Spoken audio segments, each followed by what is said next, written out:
Welcome to my booth. I'm Jay. Today's sample's from Brett. Happy Thursday, everybody. I hope you're doing all right out there. Before we dive in, if you'd like me to review audio just like Brett here of yours, there's a form. It's in the description. Send me something. There's coaching on my website if that's more your speed.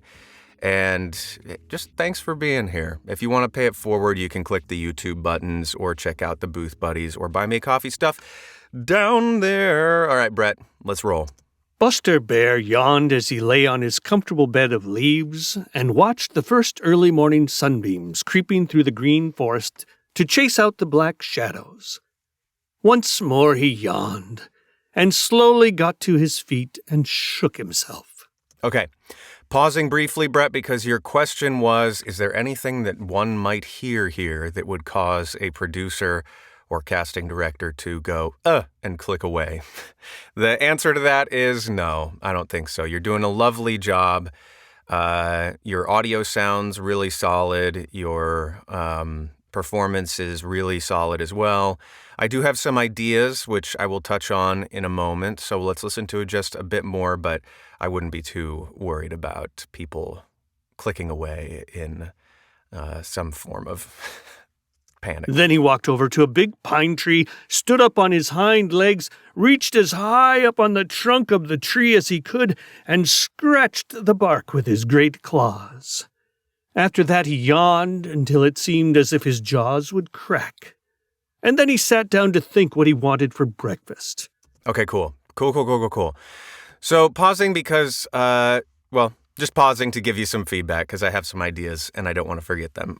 So my biggest note, and really my only main note that's going to change a lot of stuff fundamentally probably, you have a wonderful energy and you're doing a great job pulling out a lot of images. And it's clear that you understand how to, find words that are good and operative to use to pull out.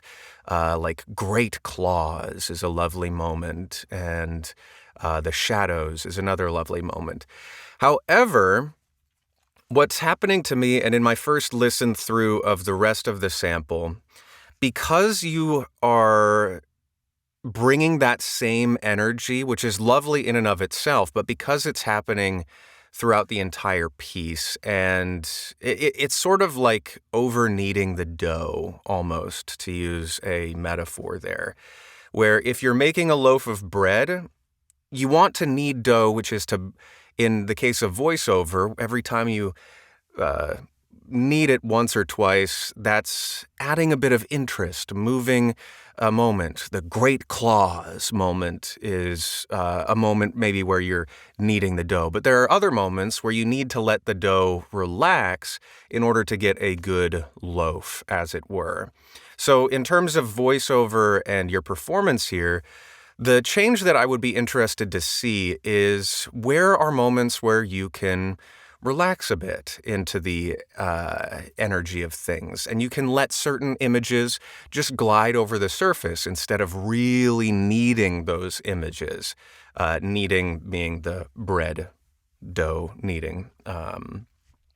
Because that, to me as a listener, will allow me to know the moments that are particularly important, the images that are really, really valuable for me to hold on to.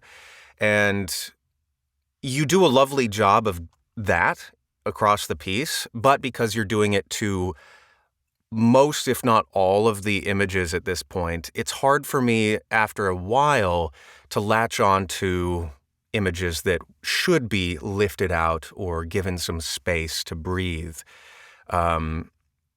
So that's one way to look at it. And one way that you could maybe try that is, or one image that might help you to make that shift is if you put it in a more intimate setting in terms of your telling of the story. Right now, it seems like you're really animated and like standing on a stage almost, like the bear, his great claws and things like that, which is lovely in and of itself. But the medium of audiobooks can and often is much more intimate in a lot of ways. And so if we bring it to, say, not a stage where we're living now, but we put it, sometimes I like to imagine that I'm telling someone a bedtime story and I'm right next to their bed.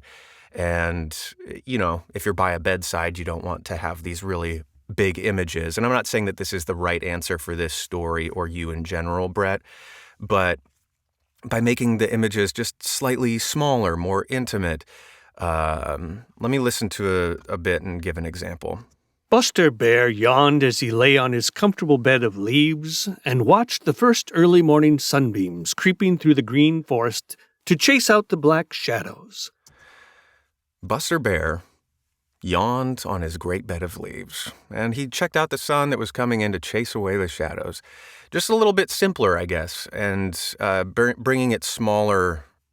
I don't know. I'm rambling somewhat, but let me know if that makes sense, Brett, and I'm happy to talk more on it. But that's my really big note, because everything else you're doing, I'm a big fan of in a lot of ways. So really, really lovely work, and don't be shy about nobody's going to click away from you. That's if that's your concern.